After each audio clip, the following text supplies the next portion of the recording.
একদিন সমুদ্র ঝড়ে একটি জাহাজ ভেসে গেল, সব লোক ডুবে মারা গেল শুধু একজন ছাড়া। ঢেউ তাকে একটি দ্বীপে নিয়ে আসলো। সে উপরওয়ালা যে সাহায্য চাইলো, কিছুদিন কেটে গেল কিন্তু কোনো সাহায্য পেল না। সে যেমন করে মাছ ধরে নারকেল খেয়ে তার জীবন অতিবাহিত করতে লাগলো। সে সমস্ত আশা ছেড়ে দিল। এই জন্য সে কুঁড়ে ঘর বানালো।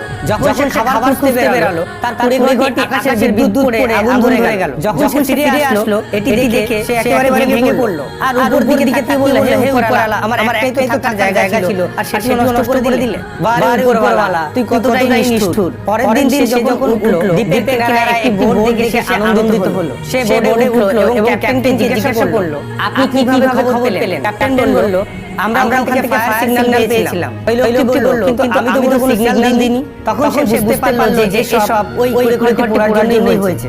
আর সে উপরওয়ালাকে ধন্যবাদ জ্ঞাপন করলো। তাই উপরওয়ালা আমরা কখনো বুঝতে পারি। বন্ধুরা, ভিডিওটা ভালো লাগলে অবশ্যই লাইক এবং ফলো